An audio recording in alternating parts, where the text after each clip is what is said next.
Raka Santosa pernah menjadi simbol kesuksesan. Dengan 3 showroom mobil di Jakarta, 1 villa di Bali, dan rumah megah di kawasan elit Bintaro, semua orang menganggap hidupnya sempurna. Istrinya, Liana, selalu tampil glamor dengan tas-tas branded, wajah yang tak pernah absen dari perawatan klinik kecantikan mahal, dan segunung konten di Instagram. Anak perempuannya, Naila, baru berusia 19 tahun, tapi gaya hidupnya sudah menyaingi sosialita kelas atas. Mobil mewah, pesta tiap akhir pekan, dan deretan barang-barang branded seolah menjadi kebutuhan pokok. Tapi di balik kemewahan itu, badai sedang tumbuh. Usaha Raka merosot drastis sejak pandemi. Kredit macet, utang supplier menumpuk, dan showroom terakhirnya baru saja digugat karena wan prestasi. Tapi tak ada satupun dari anggota keluarganya yang peduli. Mereka hanya tahu satu kata, uang. Pak, Naila butuh uang buat DP apartemen. Sekalian buat liburan ke Korea sama teman-temannya. Masa anak teman mama bisa? Naila enggak?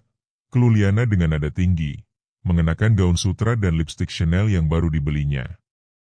Raka hanya memijit pelipis. Liana, uang kita sekarang enggak seperti dulu. Kita harus hemat, showroom tinggal 1, itu pun mau disita. Liana menatap sinis. Itu urusan papa. Tugas papa cari uang, bukan ngeluh. Dari dulu juga hidup kita enak karena kerja keras papa. Tapi kalau sekarang papa nyerah, ya udah. Mama bisa pergi sama Naila dan hidup sendiri. Naila hanya mendengus di sofa sambil menatap layar ponsel. So yesterday, Pak. Hidup tuh harus dinikmatin. Aku nggak mau jadi cewek biasa-biasa aja. Raka hanya terdiam. Harga diri dan kehormatan sebagai kepala keluarga terkikis habis. Malam itu, setelah menguras rekening terakhir untuk membayar sewa rumah agar tidak digusur, Raka duduk termenung di dalam mobil tua milik asistennya. Tak ada lagi yang tersisa. Sahabat menjauh, kolega melupakan, dan keluarganya sendiri hanya tahu cara menuntut. Di tengah kepasrahan itu, muncullah Dani, mantan sopir showroomnya yang sudah lama berhenti bekerja. Wajahnya tampak berbeda, lebih tajam, lebih tenang. Tapi ada sesuatu yang gelap di balik tatapan matanya. Masih ingat sama gue, Pak Raka? Tanyanya sambil menyalakan rokok kretek. Raka tersenyum pahit. Siapa yang bisa lupa sama orang baik kayak kamu? Dan? Dani tertawa pelan. Kalau Bapak mau, saya bisa bantu. Tapi jangan tanya caranya. Yang penting, uang bisa ngalir deras lagi. Tapi ada harga yang harus dibayar. Raka menatapnya tajam.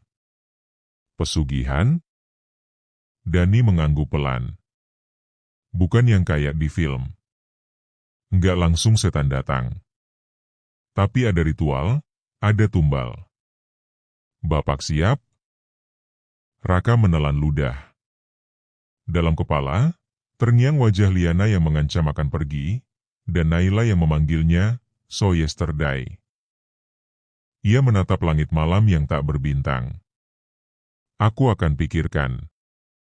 Seminggu kemudian, setelah Liana benar-benar mengemas koper dan pergi ke rumah orang tuanya, meninggalkan hanya surat penuh hinaan, dan Naila menghilang tanpa kabar, Raka merasa benar-benar hancur.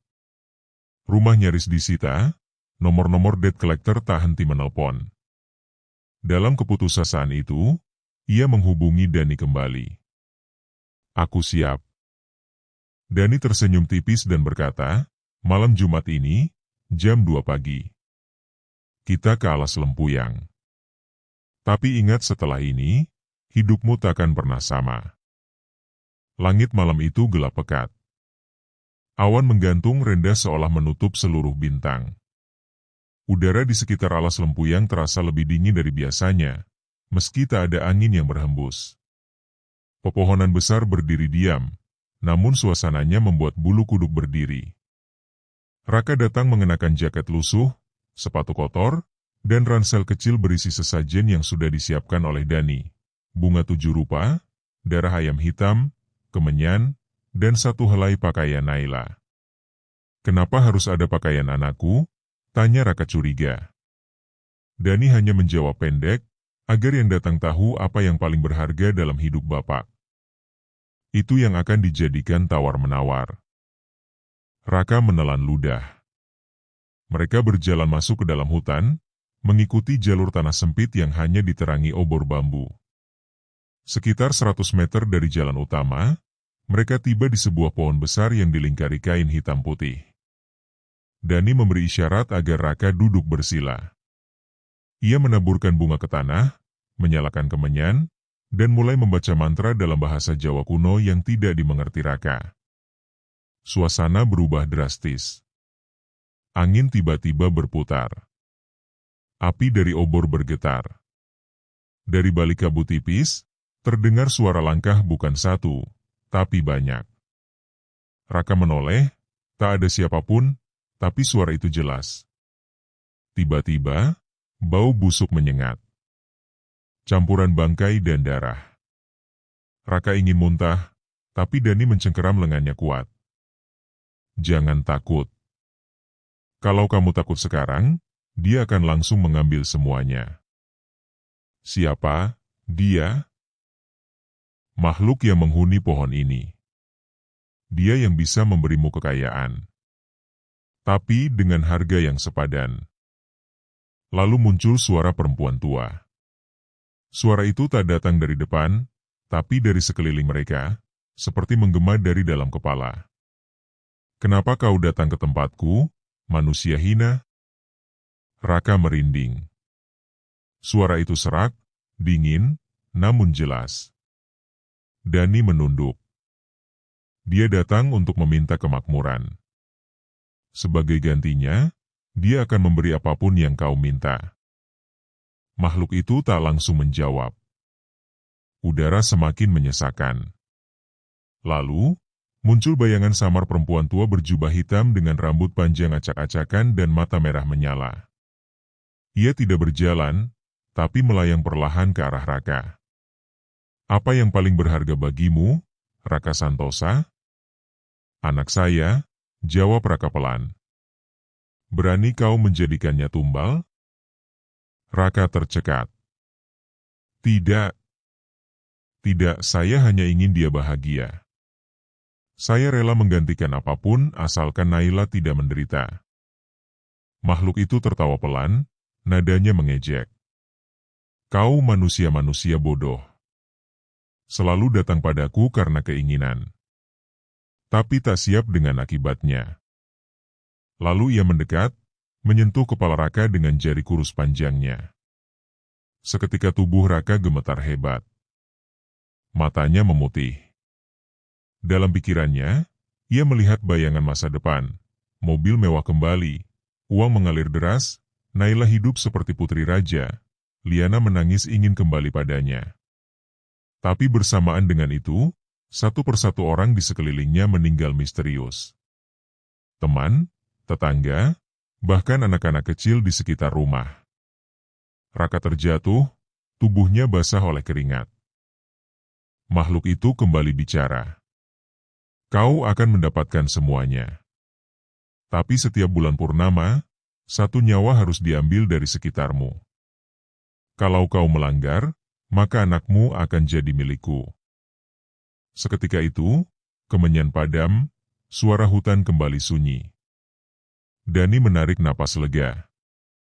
"Selamat datang di kehidupan baru, Pak Raka," katanya pelan. "Mulai besok, uang akan datang. Tapi jangan pernah lupa, tumbal harus dibayar." Keesokan paginya, rekening Bank Raka tiba-tiba berisi 500 juta rupiah, entah dari mana. Sore harinya, showroom lamanya dihubungi investor asing. 3 hari kemudian, Liana pulang dengan wajah menyesal, dan Naila pulang membawa kabar diterima sebagai brand ambasador produk kecantikan ternama. Semua terasa seperti mimpi. Sampai 1 minggu kemudian, anak tetangga sebelah yang sering bermain di taman, ditemukan meninggal di kolam, tanpa sebab yang jelas. Dan malam itu, suara perempuan berbisik di kamar Raka. Tumbal pertama lunas. 7 hari berlalu sejak kematian anak tetangga. Polisi datang, menyelidiki, tapi tak menemukan tanda-tanda kekerasan atau tenggelam. Seolah anak itu benar-benar mati begitu saja, padahal ia dikenal sehat dan ceria. Warga komplek mulai heboh, sebagian menyalahkan pergaulan, sebagian lainnya percaya ada yang tidak beres di lingkungan itu. Raka hanya diam. Ia tahu betul siapa yang mengambil nyawa itu. Dan malam-malam setelahnya, ia tak bisa tidur nyenyak. Suara perempuan tua itu terus berbisik di telinganya.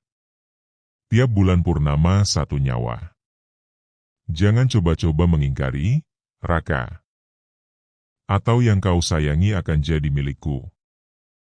Dan ingat, kau tidak bisa memilih siapa yang jadi korban. Di sisi lain, hidup Raka perlahan kembali ke puncak. Mobil barunya terparkir gagah di garasi, showroom kini berdiri dengan papan nama besar, Santosa Auto Gallery.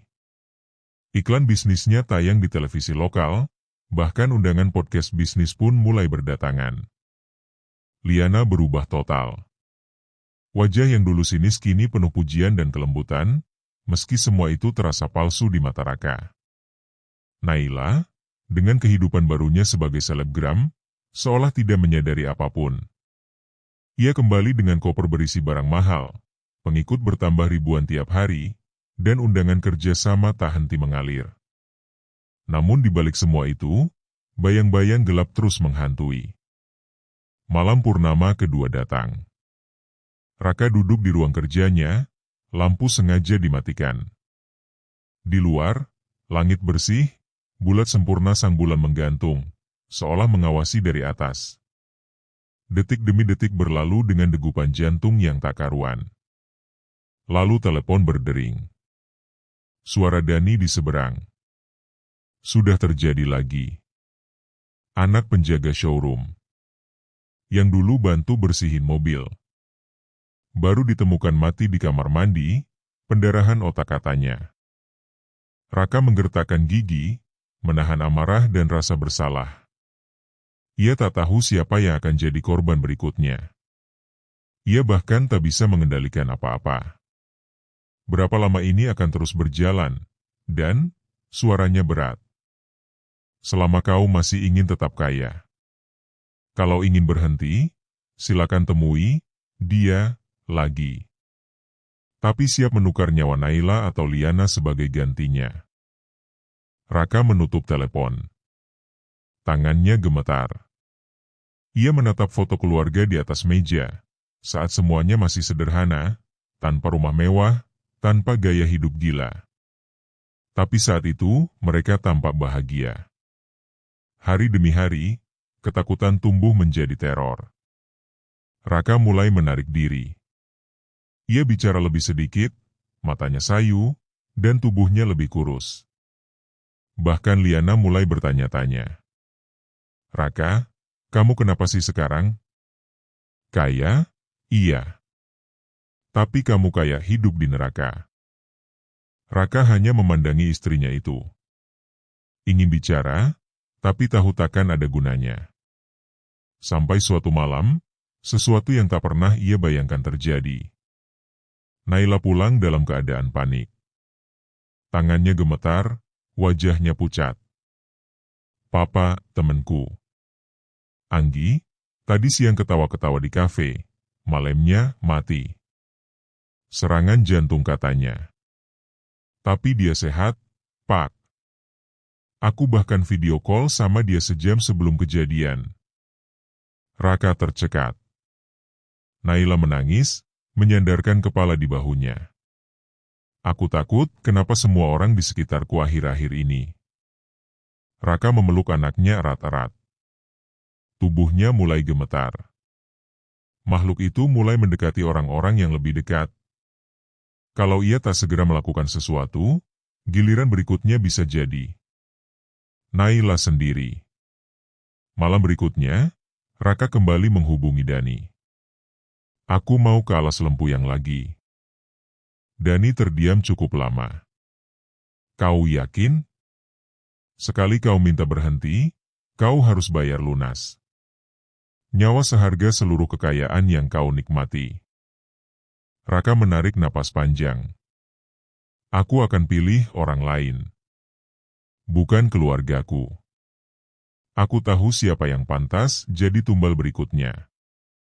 Dani tertawa kecil. Kau sudah berubah, Pak Raka. Dari pria yang dulunya bermoral, jadi makhluk yang mulai bisa menukar nyawa demi kemewahan. Raka menatap langit malam.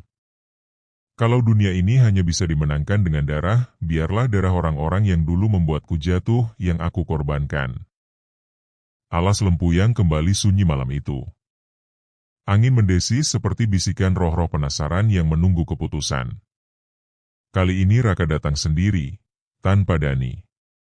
Ia merasa sudah cukup paham caranya, dan lebih dari itu, ia sudah siap.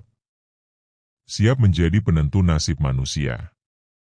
Ia membawa sehelai foto, pria parubaya, berkacamata, tersenyum licik.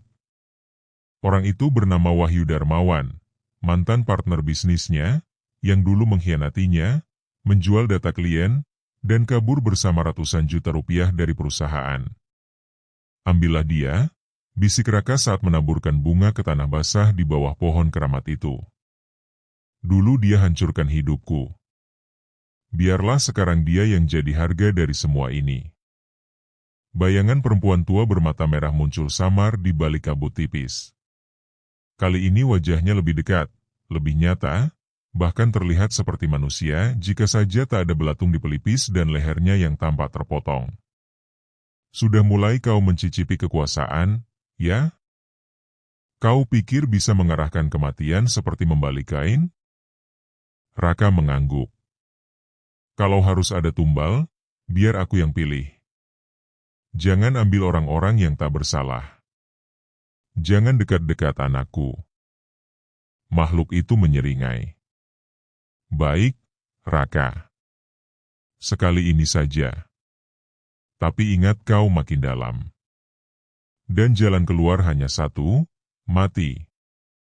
Tumbal berikutnya akan jadi milikmu. Sepenuhnya. Raka terdiam. Ia tak tahu pasti apa maksudnya. Keesokan paginya, Wahyu ditemukan tewas di apartemen mewahnya di daerah Kuningan. Penyebabnya, serangan jantung mendadak, sama seperti korban sebelumnya. Media menyebutnya, kematian misterius. Tidak ada luka, tidak ada tanda racun, tidak ada riwayat penyakit. Raka hanya menatap layar televisi dengan tenang, secangkir kopi di tangan. Tapi rasa tenang itu hanya bertahan beberapa hari. 3 hari setelah kematian Wahyu, Naila jatuh sakit. Demam tinggi, mimpi buruk tiap malam, dan selalu mengigau satu nama, Ibu Hitam. Kadang ia menjerit di malam hari, menyebut angka-angka acak, 1, 5, 9, 2, 4, 9, berulang kali, seolah sedang dikodekan sesuatu dari dunia lain. Dokter bilang itu demam virus biasa. Tapi Raka tahu ini bukan penyakit biasa. Malamnya, makhluk itu kembali muncul di mimpinya. Sudah kubilang, Raka. Pilihanmu ada konsekuensi. Sekali kau ikut permainan ini, kau tak bisa menentukan aturannya. Anakmu sudah tercium aromanya oleh mereka. Darahmu sudah dicicipi. Sekarang giliran mereka menuntut lebih. Raka berteriak dalam mimpi, tapi suaranya lenyap seperti tertelan kabut. Pagi harinya, Liana panik karena mendapati tubuh Naila penuh memar hitam. Tapi dokter tetap bilang, infeksi pembuluh. Bisa jadi karena virus. Raka terduduk di pojok kamar rumah sakit. Ia tahu tubuh Naila sedang ditandai. Tumbal berikutnya bisa saja bukan orang yang ia pilih, tapi orang yang paling dekat secara darah. Jika dia tak bertindak cepat, bulan purnama berikutnya bisa menjadi akhir dari segalanya. Sore itu, Dani datang dengan wajah cemas. Raka, ini sudah di luar kendali. Kau terlalu cepat memilih korban. Perjanjian itu bukan cuma tentang kematian, tapi tentang kesetiaan. Kau sudah menodainya. Raka menatap Dani dengan mata merah. Aku tidak akan biarkan Naila jadi tumbal. Apapun caranya. Dani menunduk. Ada satu cara terakhir, tapi risikonya lebih besar dari yang bisa kau bayangkan. Aku tak peduli. Apa caranya? Dani menatap Raka dalam-dalam. Kau harus melakukan pemutusan ikatan darah. Menghapus Naila dari jalur tumbal. Itu berarti, kau harus menyerahkan seseorang yang lebih penting.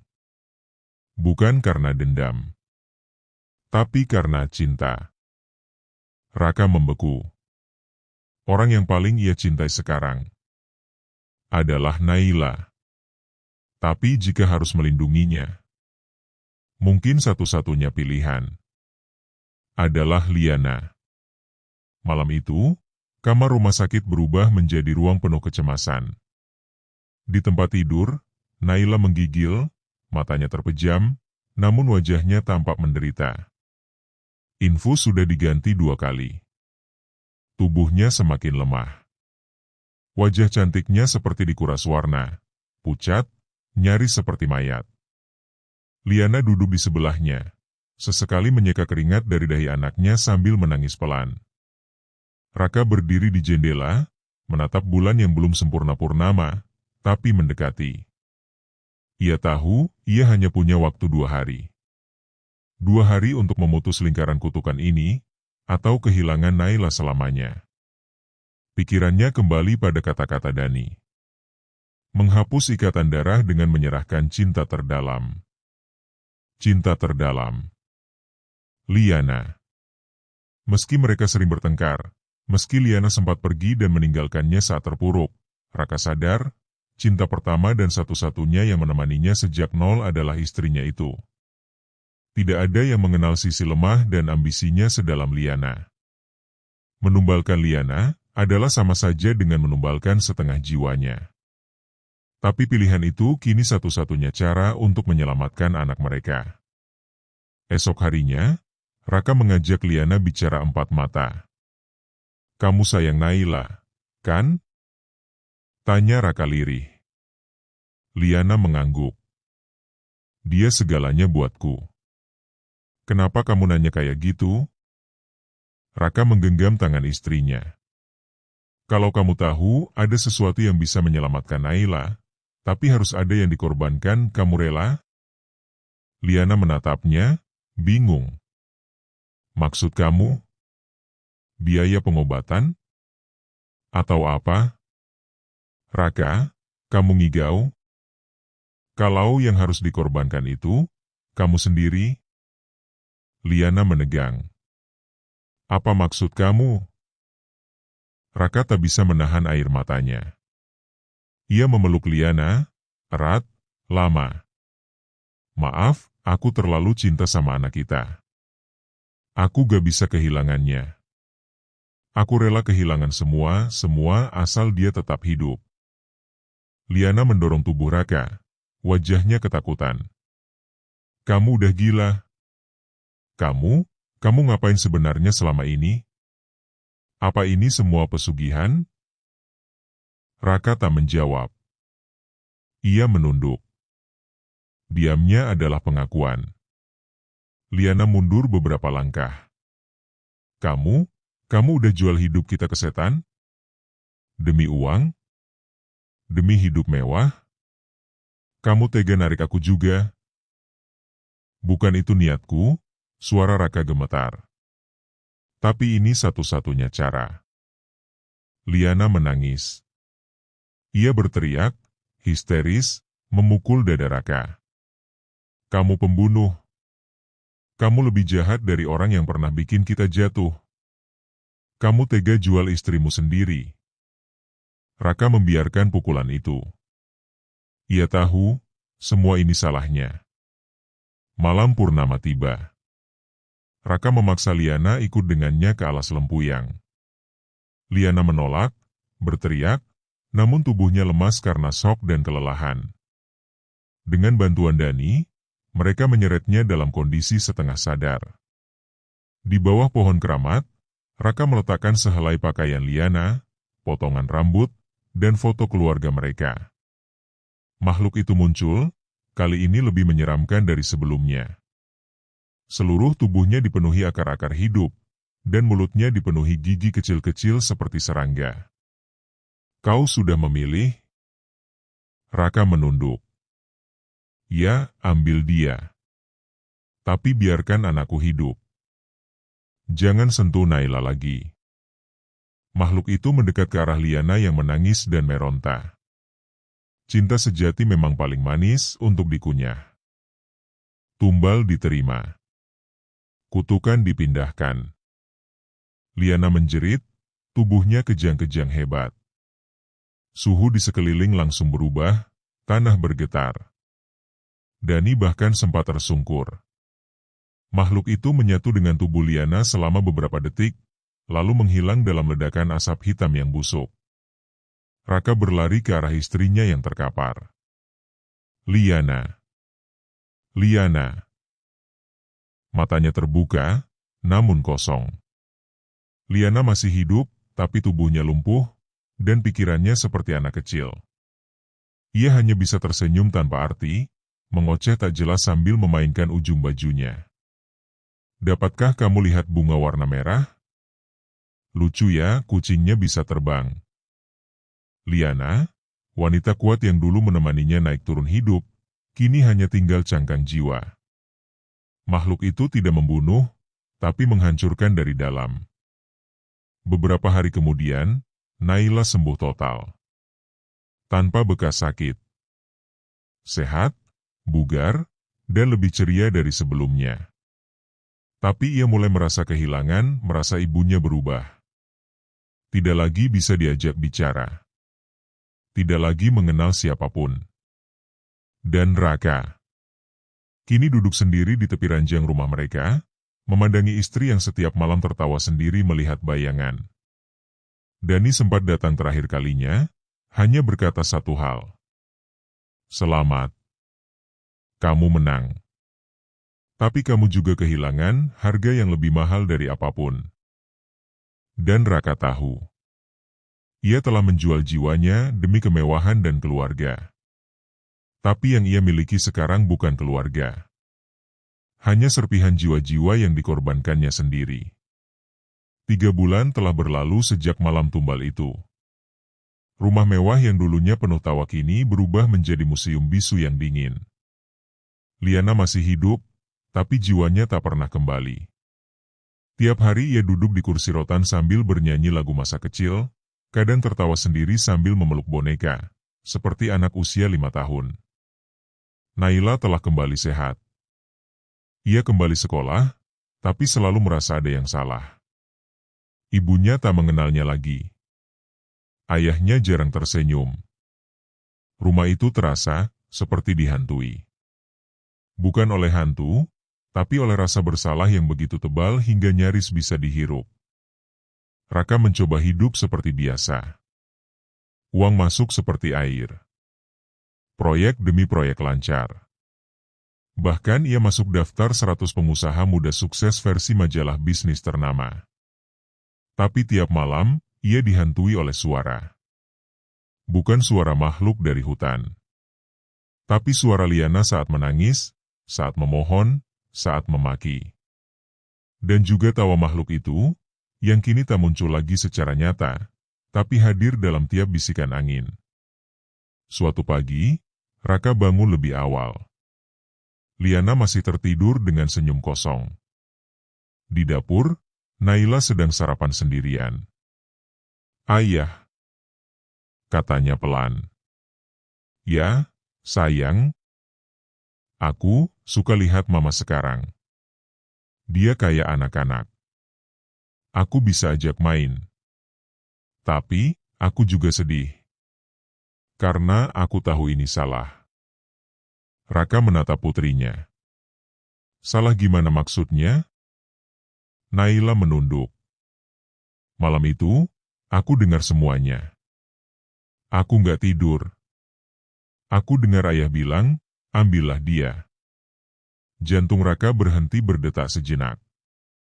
Aku tahu mama dikorbanin buat nyelamatin aku, lanjut Naila lirih. Tapi ayah itu bukan caranya. Air mata mulai mengalir di pipi Naila. Kalau besok aku harus sakit lagi, ayah jangan korbankan siapa-siapa lagi ya. Biarkan aku yang pergi, asal jangan ayah berdarah lagi. Raka tak tahan. Ia peluk Naila erat-erat. Tidak, sayang. Tidak. Ayah gak akan biarkan kamu sakit lagi. Ayah akan akhiri semua ini. Malamnya, Raka kembali ke alas Lempuyang. Kali ini bukan membawa tumbal, bukan membawa permohonan, tapi membawa pengakuan dan keinginan untuk menyudahi segalanya. Ia berdiri di bawah pohon keramat. Kabut tebal menutupi tanah, dan udara begitu dingin hingga membekukan napas. Aku tahu kamu ada di sini, teriak Raka. Keluarlah. Tunjukkan dirimu. Makhluk itu tak muncul. Tapi suara lirih terdengar dari segala arah. Kau datang tanpa persembahan. Tanpa tumbal. Untuk apa kau kesini, manusia yang congkak? Aku datang untuk membayar lunas semuanya. Dan apa yang bisa kau tawarkan sekarang? Istrimu sudah kosong. Anakmu terlalu bersih. Kau tinggal satu-satunya daging penuh dosa. Maukah kau menyerahkan jiwamu sendiri? Raka menarik napas panjang. Iya. Ambil aku. Tapi dengan satu syarat. Biarkan Liana pulih. Biarkan Naila hidup damai. Jangan ganggu garis keturunanku lagi. Putuskan perjanjian ini di sini, sekarang. Sunyi sejenak. Lalu suara tawa pelan, rendah, dan merayap masuk ke dalam tulang-tulang Raka. Permintaan diterima. Perjanjian diputuskan. Jiwa ditukar. Daging akan membusuk. Tapi keluarga bebas. Tiba-tiba angin besar menerjang. Pohon-pohon bergetar. Langit mendadak gelap. Dan dari kegelapan itu, muncul wajah Liana, utuh, sehat, sadar, tersenyum dan memanggil namanya. Raka menjerit. Tubuhnya terbakar dari dalam. Ia terjatuh, menggeliat seperti cacing, sebelum akhirnya diam tak bergerak. Pagi harinya, polisi menemukan tubuh seorang pria tanpa identitas di tengah hutan Lempuyang. Wajahnya membusuk meski hanya semalam. Tak ada tanda kekerasan. Tak ada luka. Tapi seluruh tubuhnya kaku seperti telah meninggal selama berminggu-minggu. Di rumah, Liana terbangun dari tidur panjangnya. Nafasnya tenang. Matanya jernih. Ia bangkit dan memeluk Naila sambil menangis. Jiwa dan raganya telah kembali. Tapi Raka tak pernah kembali. Epilog. Setahun berlalu. Naila menulis buku berjudul Ayah yang Menjual Diri untuk Cinta. Ia tak pernah tahu seluruh kebenaran tentang pesugihan, tapi ia tahu ayahnya memilih mati agar dirinya dan ibunya bisa hidup. Dan tiap malam saat angin berhembus dari jendela kamar, ia masih mendengar bisikan lirih. Asal kau tak serakah, kami tak akan kembali. Tamat.